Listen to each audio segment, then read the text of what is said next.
Hello, everybody, and welcome to another episode of Every Day's a Train Wreck. And I've got a great guest for us today. Her name is Nicole Matthews. And I have known Nicole for it seems like hundreds of years. Hundreds and hundreds of years. And I think you are going to get a big kick out of everything she has to say. She's written this amazing book called Permission. Is your title still with the Henley Company or no? It is. Yeah, it is. It is. And so she's got an event planning company called the Henley Company. And we're going to talk about all those twists and turns. The other thing I think it's going to be fun is I would love to jump in and chat for a second about how a while ago you were going to call it Recess, or you kind of, and I want to see how because I think that's the greatest name ever is Recess. But then getting corporations to write the check for, the giant check for Recess is a whole other story, but that's a business topic. So yeah, we'll jump in. All right. So welcome, Nicole, to the show. Thank you so much for being here. Oh my gosh, it's the best. Anytime I get to spend with you is just an honor and a privilege. So thanks for having me. You're so welcome. And so I don't even remember how we did meet. Did we meet in an industry convention? Yeah, I think we did. If I recall, I probably attended one of your sessions and I was sitting in there watching lovingly you as a train wreck at the top of the front of the room. And I was like, she's my people for sure. Like I can totally relate to this. Plus she's brilliant at what she's doing and she's teaching us all about how to make money, which, let's celebrate that. So I think that's our first entree. And then if you remember, I came to you with the idea about self-producing events. And that's when we got into the whole Sex in the City chapter. Right. Which, my gosh, talk about, okay. So I mean, obviously I've thought about that since, but I forgot that really segued into that. Yeah. And then we went on to do a ton of talks and stuff together. So the talk that Nicole is mentioning is around my first book, But Are You Making Any Money? And you guys who have listened to the podcast for a while know the story, I think, where for our industry convention at the time, if you did a presentation of any kind, assuming they accepted it, then you would get a free pass to the industry convention. And I was like, great. I mean, and so I would pitch all kinds of stuff. And by that point, I had just come up with my little rinky-dink system to price since, it was, I think, the second or third time I was about to go bankrupt. And I taught, and the class was all about, pricing for profit, right? Because we all would have those problems. And I would always find in the beginning, especially, that I would ask people how they price and nobody wanted to talk about it. And I was like, is that just kind of like bad etiquette or what's the deal? I come to find, a lot of them just didn't really have a system to price that in any way, a unique system. They copied other people, and that's what you do in entrepreneurship, right? You figure it out. So after that class, the first one, that's when people were like, just kept asking questions. I was like, did you not hear the first part of this, which was the train wreck part where I was like, hey, and I almost, went bankrupt out of the restaurant business and I almost did this and I almost did that. And they're like, and then you've heard this story, but somebody said, yeah, but you're the only one answering any of the questions. And I remember thinking that was so like moving to me. I mean, it was a big catalyst for me because I thought, wait a second. No one is answering questions about how to price or really like confront the tough stuff about being in business because it's embarrassing because most of the time you're doing it wrong. I mean, this is the classic case of most of the time the plane is off course, right? Yep, 100%. And so I was like, so wait a second. So they're willing to just get potentially bad business advice. And I wasn't giving them bad business advice, but they didn't know that at the time. So they're potentially going to get bad business advice and take that because at least they have a sounding board. And I guess maybe then they could meet other people in the same boat, which is then what happened. And I've got to say, I think some things in our industry have changed. I'm curious as to what you're more like one of the people like you enjoy a lot of times, I think, being out there, whereas I go, oh my gosh, my brain hurts. I need to like take a break. Right. But how much would you say the industry has changed? Like how much do we talk about pricing? And I think it's better, right? I do think it's better, but I think we talk about it more because there's a opportunity to make revenue from that. Right. Great point. So go on about that. Yeah. So of course, everybody then gets, their system, their class, their webinar, for $97, I can teach you all the things, right? So I do think that we have access to more information, right? Where we can find the answers to those questions about how do I price. But I think that there became this like, okay, we're going to talk about pricing. Well, I'm going to monetize that conversation. Aha. Okay. And so I think you will still find people who are sort of, willing to share. And I mean, I teach a lot of classes. I talk about pricing. To me, I just think the more we can talk about it, it's just better for the entire industry, because then we're not like, how is this person charging $25 an hour and this person's charging $250 an hour? And like, how did we get there? Kind of thing. So I do think that, and obviously there's just access to more information as well. So I think you were really like first person in our industry who was saying, hey, we got to have this conversation. And I think that was a real pivotal time in our industry. But yet now it's like, oh, if you want secrets, you're going to have to pay for my secrets. And so I think that's kind of interesting. Yeah, that's really interesting. You're giving me a lot of business ideas. I mean, you read a lot. I read a lot. I was just listening to something on Audible about business and communities and stuff like that. And I really do think, though, that the most successful people are the ones who are just giving away a lot for free. I'm not saying you can't monetize it, right? Yeah. But there is so much that I give away for free that I would, and not that, I'm the most successful person at it, but I do think, I've been at it for a really, really, really long time, and you still, quote, aren't like there, right? And it just, I think the long-term approach is, I think some people they're going to crash and burn with that. If you're just kind of charging for everything, like, I'll give you just this little piece, but then the rest of it, you've got to pay me for. And I mean, one of the simplest free things that I say practically in every podcast and everything is freaking just track your time for a week, right? Just track your time for a week. I'll show you all the issues in your business, because it's so obvious, and people are like, oh, I'm not making enough money, or I don't have enough, or my clients, or I can't charge what I'm worth, or I can't this or that. And then you're like, well, yeah, because you're spending all your time on proposals for people who can't afford you, right? Or you're spending all your time on people who are tire kickers and just can't pay. And that should be sussed out in the very beginning. Well, so that's interesting. Now, and you came up with these Sex and the City events, which to me was genius. It was genius at the time. I still think it's genius. And I think it's something that our listeners can really piggyback on and use it for their own business, no matter what their own business is, or even a charity or anything they're trying to raise money for. So tell us, how did that whole thing start? And then how did it kind of morph? Yeah. So this is back in 2008 when Sex and the City first came out. So the very first movie that came out. And if anyone was in business in 2008, I was freshly in business. I was only in about like a year and a half into business, right? So what a great time to start a business in 2007.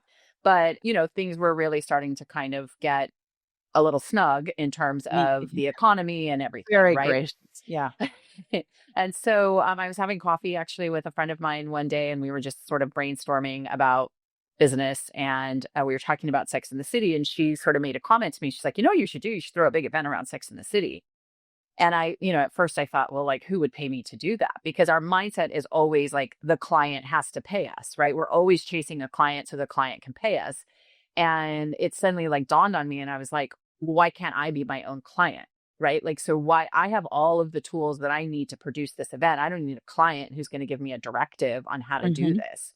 And so I saw that there was an opportunity to do it all mainly through strategic partnership. And I would say probably business has changed since, that sort of sweet spot that I was working in that time, where people were a little more open to sort of strategic partnerships to the level I was doing them. But my first call was to my colleagues at a PR agency. And I just said, hey, here's an idea. Sex and the City is going to be this massive thing.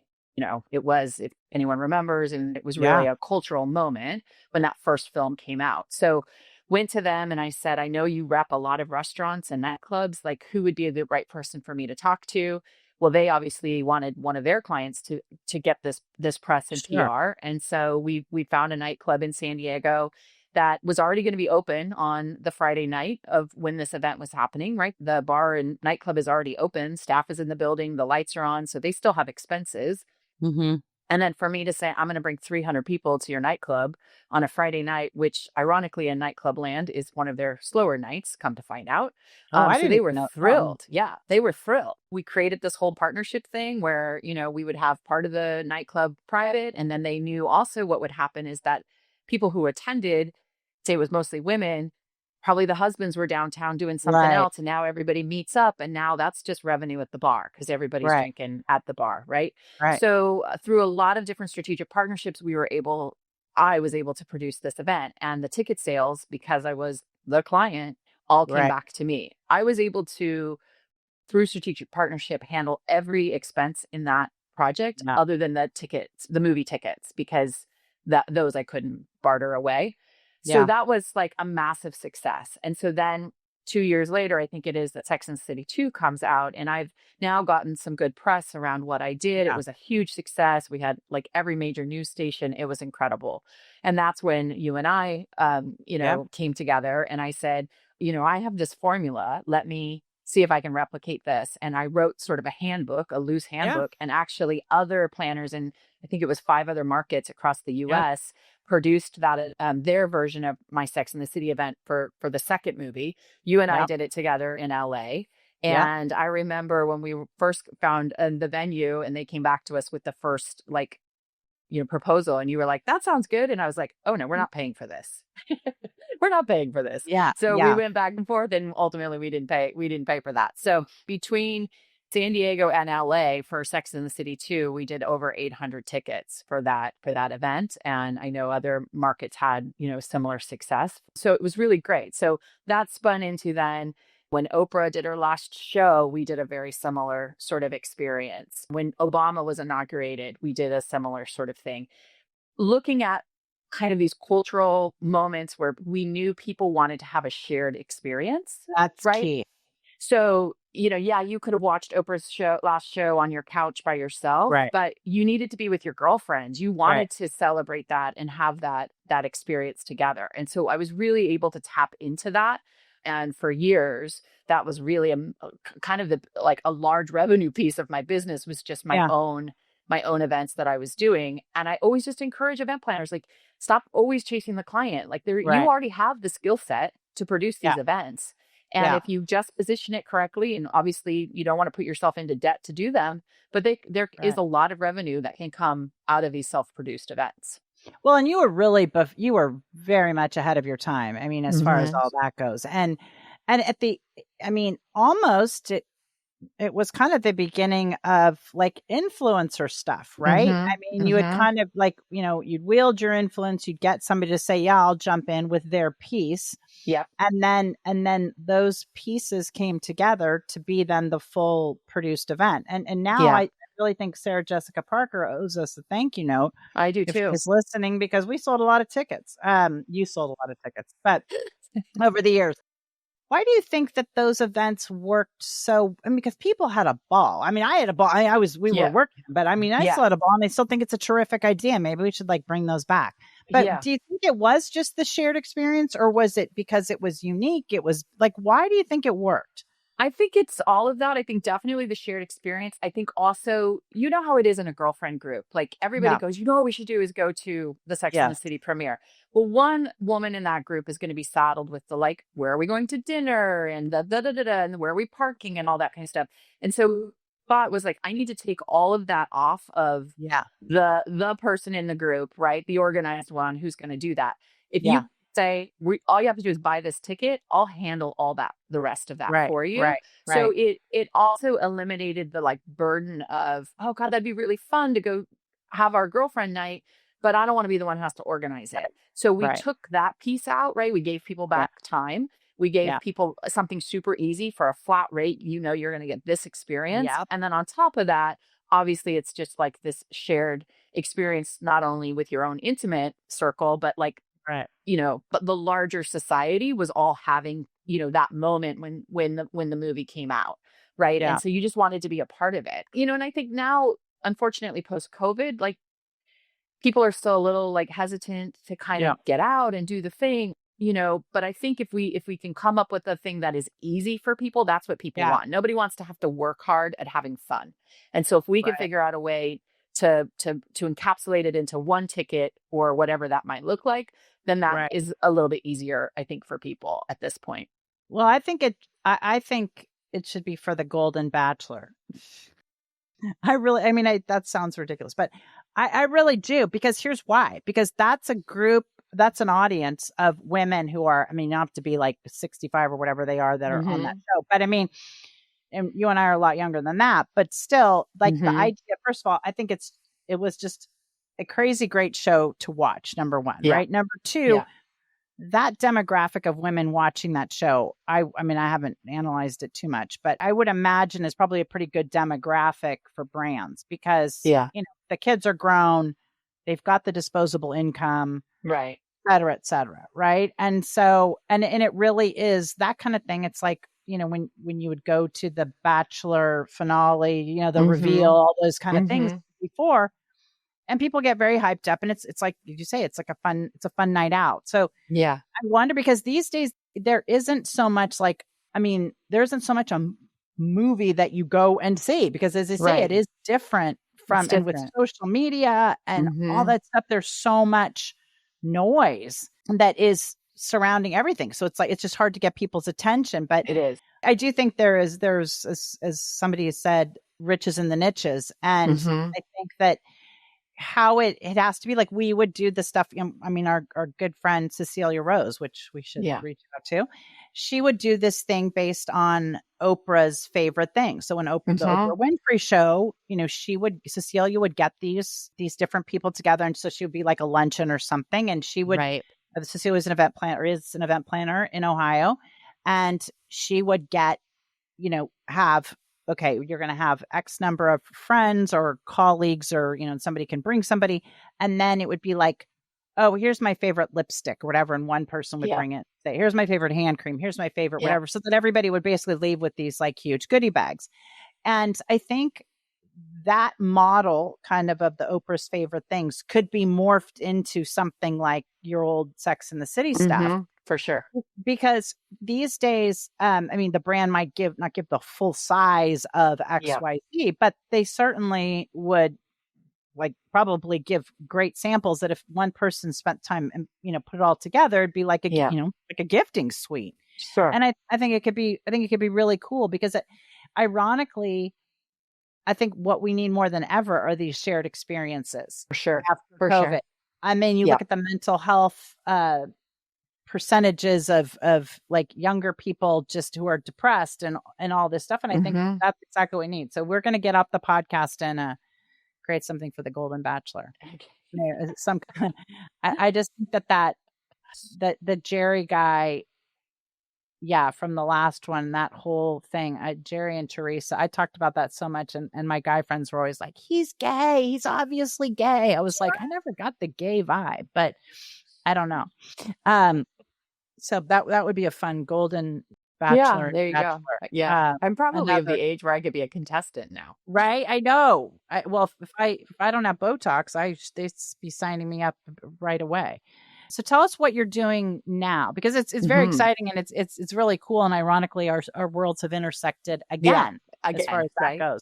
Yeah, Again. definitely. So I own the Henley Company since, like I said, since 2011. Event production was always what the company was going to be about, but we also I had this interest in kind of these other, things, travel, personal assistance, kind of in-home entertaining. So really, if I was to define the Henley Company, we do events, travel, and lifestyle management, which makes us a Yeah. little bit different than most event management companies. And that's Right. been great just for my own, much like you. This is why we get along. We get bored very easily if we're Yes. always doing the same thing. So we need a little diversity all the Yeah. time. So I've been very, very Yeah. fortunate. Just celebrated 18 years over the summer, which is like bonkers to me that I've had the business for 18 years. Yeah, right. I have always had a real love and interest for sports. And I Yeah. was very fortunate in 2012 to have an opportunity to work London 2012, the Summer Olympics in London. And that really sort of catapulted a whole new division of my company, which was around global sports. And those projects are wild and wonderful, and they're not for the weak, I'll tell you, because you're on site for like 6 weeks at a No. time. It's like going to summer camp. I mean, at the end of it, you're just brokenhearted that your little team is, having to go back to their corners of the world. Yeah. So been very fortunate to do multiple Olympics. I was in Qatar for World Cup, did a big program for Coca-Cola. That's been a huge piece of my business. And really, I would say it still amazes me when I get those projects, and I just like, they're my little worm, my heart. I'm so thrilled to Yeah. always work at that level. Well, having that experience, back in 2020, actually. So right as COVID, like the world is literally shutting down for COVID. And I get an opportunity to work with a federation here in San Diego called the California Police Athletic Federation, which is Mm-hmm. the governing body for two events. One, the United States Police and Fire Championships, and the other is the World Police and Fire Games. And these are basically Olympics competitions for our first responder community. So every June here in San Diego, we welcome 2,700 plus Mm-hmm. athletes from the United States. They come, they compete basically in our version of the Olympics, 35 different sports. They win medals. It's all about physical fitness, wellness, mental health. And It's they're been from all great. over the country? All over the country, all Got over the country. So any US based first responder is eligible to compete in our US games. And then every Got other year, we produce the World Police and Fire Games, which is for our global first responder community. got And it. very similar, but that one is 67 sports. We get 72 countries that come. Wow. We were just in Birmingham, Alabama for the summer, and then we're off to Perth, Australia for 2027. So I now am finding myself in global sports, which is a big Here love we of go mine. again. Yeah. Yes, here we go. But now I get to add in not necessarily Olympic athletes, but I get Yeah. to add in responders. And that's a whole wonderful community of people to work in, obviously, because, Yeah. Yeah. every day what they're faced with. And so we provide the outlet for them to have a goal to train towards for the year, right? Because then they're going to compete every summer. And what's Yeah. so great is that they don't have to qualify. So literally, if you are just like, hey, I've always wanted to try pickleball, Yeah. come on out, you can try pickleball. Or you might have said, I've been running as a track athlete since the day I graduated from high Yeah. school, and I'm not ready to give it up, and I'm an elite athlete, and you're welcome as well. So it's super fun to just see these athletes on a varying level of skill, but also at the end of the day, we're providing community. There's that word again. We're Yeah. providing camaraderie, and obviously the health and wellness, mental health component is so huge for Yeah. what we're doing. So it's a great project. So is it like a marathon? Like if anybody who wants to join just Yep. Yeah. All you okay. have to do is register. That's it. There's no barrier for entry for us other than eligibility. But Yeah. basically, if you work for a public agency, you're in law enforcement, fire, EMS, communications, then you're eligible. So Got it. it's all like, hey, I've always wanted to do this. I've wanted to run a 5K or a half marathon. Yeah. Great. Come on. We've got that for you too. Right. And so Yeah. it's all the Olympic sports you can think of. So traditional Olympic sports, we have industry specific, meaning things like police action pistol or ultimate firefighter or different events like that that are specific for, That'd be a good the place to find a agencies. husband, right? I mean, seriously. I Yes. mean, what percentage of them are dudes versus chicks? Oh, I think it's like 80-20. I'm not kidding.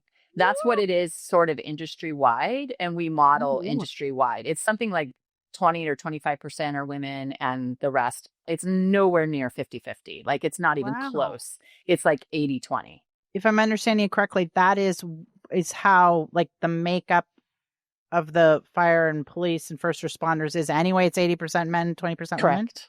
Correct. Well, Yeah. that's kind of Yeah. I amazing. mean, it's not, I mean, those numbers might not be 100% No, accurate, yeah, but I get it. it's a good, I mean, it's that kind of spread, right? It's Right. that kind of spread. So, yeah, so there's always, we love having, more women who want to compete. We've got lots of divisions specifically for women. Yeah. It's wonderful. And so companies that obviously want to support first responders, those are Yeah. always want to talk to. If anyone listening has first responders in their life, like just let them know that the United States Police and Fire Championships, it's June 13th through the 20th in 2026 in San Diego. And, Wow. everyone is welcome. There really is, like, you don't have to ever worry about like, I'm not very good. Doesn't matter. Just come from the camaraderie. I mean, we've literally had an iteration of this since Yeah. 1967. So the Wow. organization has been Awesome. around for a very long time. And then, okay, so so do they have like, is it like the Olympic, like do certain sports or how does the scheduling work? Yeah. So over the course of the 7 or 8 days that we're actually running competition, I mean, it'll be 5 days of soccer, outdoor Hmm. soccer, but then basketball's going on at the same time, Oh and yeah. cornhole, and so yep. So there's a whole schedule of events. Some of the events are only one day, depending on what sport it is, and then others, Yeah. like our soccer tournament, run like 5 days of the week as well. So. And then we do some social events as well. We do something called the Chiefs Challenge. So we invite all of the police and fire chiefs from around the country to come, and they do a cornhole tournament to kind of Oh, kick off. Yeah, which is super fun. But it's just down to a marketing, it's just constantly trying to market and find, market and yeah. find. Mm-hmm. Yeah. Mm-hmm. So then how do the teams come together? So if it's like soccer, do they practice as a team ahead of time, or are they Sometimes they regional? do. Yeah, sometimes they do. So the agencies will put teams together. So for Oh, got it. instance, with me being in San Diego, San Diego Police Department, we put a team together, right? And now they might practice or they might not. Doesn't matter to us. You don't need They might to. just Some show even, up. yeah, some of them will actually even run some tryouts. They don't need to do that for us, but some of them will do that because they Wow. want to make sure that they win the gold medal. But again, each agency is really up. They whoever they want to put in, and some of our agencies are very supportive and will actually give the officers some dedicated time off so that they can come Wow. compete, because again, they're celebrating the fact that the health and wellness piece, right? Because it Yeah. just makes them better at their job, for the rest Totally. of the year. And so, yeah, it's been a really fun project to work on. I've been really lucky to have that for the last 5 years and been able to travel the world with them as well with our World Police and Fire games. And so that's a big piece of my life now, is still working in sports. Obviously, I still have, other clients for the Henley Company, Yeah. and Yeah. Yeah. but I spend a lot of time thinking about first responders in sports now. After you and I saw each other, then you Hmm. sent me an email about it, and I forwarded it to with the fire project that I'm working on, and I Yeah. forwarded it to Bradley, the fireman. He was like, "That's a very competitive, well-known thing." Like he was just like, "Oh, Yeah. gun ho!" Yeah. Like everybody knows about those games, and I was like, "Wow, Right. where have I been?" So you get to go to then do it for them in Perth in Right. 2027, or So you going Perth no is, no? yeah, Perth is our next host city. Since I've been with them, we've been in Rotterdam, we've been in Wow. Winnipeg, we were just in Birmingham, Alabama, and then Australia, and then we are off to India in 2029. Oh, that'll be amazing. Yeah. So it's every Yeah. 2 years. Every few years for the World Police and Fire Games, and that's for our global audience. But then our Yes. US audience every single year, always in June here in San Diego. That is terrific. And why do you think they do it? Do you think they do it for the camaraderie? Do you think they do it for the competition? Do they do it to keep themselves in shape? Like, what do you think? It's all those things, but I think first and foremost is the camaraderie. Yeah. It's the particularly policing. It's just a hard job, right? I Yeah. mean, they're fighting in the streets, and they're fighting like opinion, and there's Yeah. just like there's a lot of stress that goes into that every single day, what they have to deal with. I'm not saying Yeah. that our fire side doesn't as No. well, but No, I get it. so continually what we hear when we'll ask somebody for, can you give us a quote that we can use in our marketing materials? Camaraderie, community, being with like-minded people, feeling like you're in a safe space Yeah. where, you could be proud to be police and fire.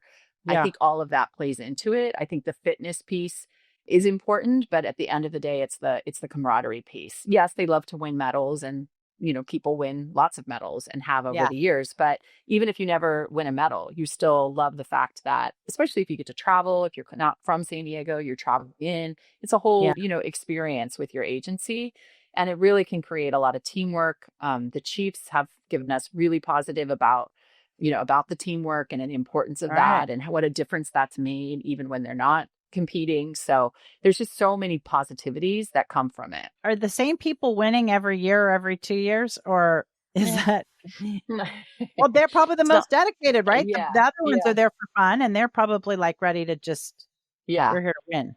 Yeah, there's definitely that. So I mean, it is competitive, don't get me wrong, but that shouldn't also intimidate people who feel like they might not be at that Right. level. I mean, Yeah. honestly, there is something for everybody, but Yeah. they do love to win their medals. Let me tell you, that's bragging rights, and they even want us to let, like, the agency and the chief know. Like, can you send, I just yesterday, in fact, somebody said, can you send a letter to my chief telling him that I won all these medals, just because I want him to know that, like, I'm taking it serious, and that when I'm taking time off, this is what I'm doing. And so it was fun to see that he was still wanted that endorsement from his chief of like, good job. You did a good job. So doesn't matter if you're 5 years old and you want mama to know you got the silver star, but exactly. Where's the future of events? Where are we headed? I feel like there's a huge opportunity for us to get small. I think that goes back to having the right people in the room and our conversation around community. We keep using that word in this conversation, but I just feel like that's what people are looking for. They don't want to be lost in a sea of 5,000 people at an event, right? I'm working on something right now with, we're producing something with a secret business trip. You would love this, Marley. So we did this in 2019. My colleagues, Liz Lathan and Nicole Ashabudo out of Austin, they run a company that they did the world's first secret business trip. So everybody met at JFK in November of 2019. There were 80 event marketers, event people who bought into this concept of, when you arrive at this reveal party, you have no idea where in the world you're going to and where you're going on this airplane. Awesome. So everybody knew they had to meet at the TWA Hotel. If you've been there, that's super cool at JFK, right? We met there. We did the reveal party. We unfurled this banner that said we were off to Tuscany. They got on we chartered a plane. They were on a flight to Tuscany within 3 hours.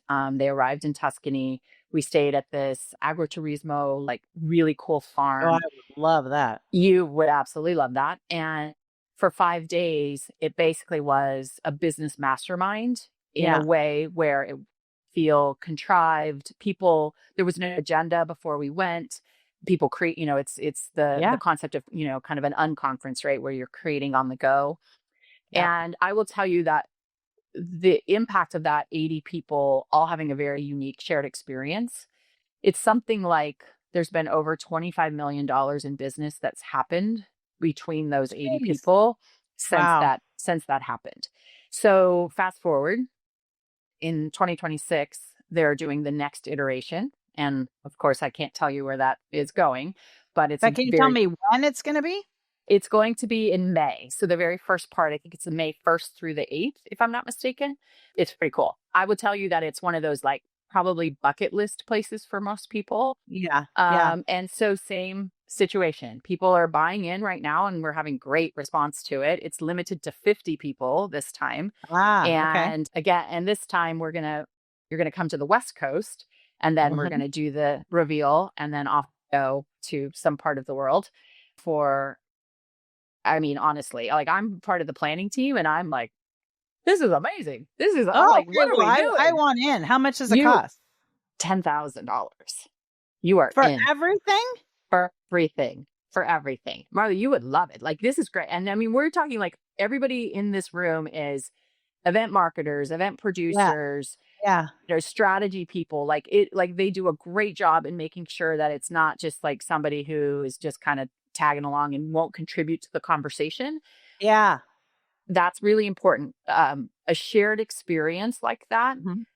I think, to your question about where is the event industry headed, I think there needs to be more of that stuff, because when people have a unique shared experience, they're more likely to create a relationship. They're more likely to, how many wild and crazy things have you and I done together? That's why, right? Yes, and those shared experiences are what, both trauma bonded us and like love bonded us forever. Oh, yes. Now, okay. Right? So, I'm like really weird about hotels. Like I can't have like, I'm just going to try to make up a hotel name, like a Super 8 something. I don't know. I just like lose my mind. So are like the hotels, like, you're going to be fine. You're going to be fine.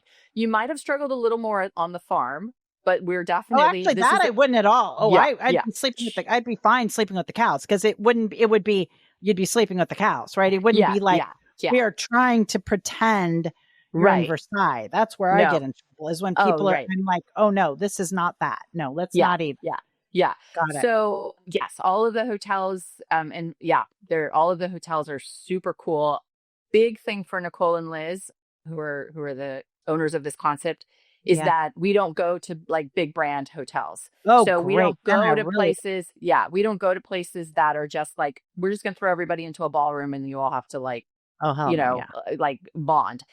We're Yeah. bonding around, our feet are in a sand pit. We're bonding by having Yeah. some unique, crazy experience together. I mean, in Italy, there was truffle hunting. They wanted you to bring a ball gown, Yeah. and then you got to take a picture in this big muddy field in your Oh, ball awesome. gown that, you were going to toss away, but just these beautiful, like uninhibited photos that Yeah. were, just that's the kind of stuff that they want people to do. And that's what people remember. And that's why people do business together, because Oh, you've yeah. had that shared experience. So Yeah. I would say that's the piece that I think that's what's happening. And especially post COVID, where people again want to be kind of in a, you don't want to have to meet 5,000 new people. You just want to Right. kind of keep tidy. I'm going to send you that information because you 100%. I'm best going to write be. it down. May Yeah. 1st to 8th. Mm-hmm. Mm-hmm. Well, I'm going to Yep. be busy because I'm at the fire convention you Yeah, told me you are earlier in in April. April Yeah, you're going to be 20th. very, I better figure out Yep. when my daughter graduates from high school. Well, I mean, she can Hope wait. she has before, poor thing. So that's yeah, that's a terrific idea. How did you meet those two? Well, Austin, we know we have Yeah. amazing friends in Austin, and Yeah. how did you come up with these two, or how did they find you? Yeah. So Nicole used to live in San Diego, and I got this LinkedIn message from her that was basically, first of all, she's just wild and wonderful. There's Yeah. nothing, there's just there, you just don't, she's going to walk into a room in sparkles and a feather boa Oh, and I flip love it. flops. So Yeah. she's like, these are your people. And so she sent me this message on LinkedIn, and she's like, I keep hearing your name. People keep telling me I need to meet you.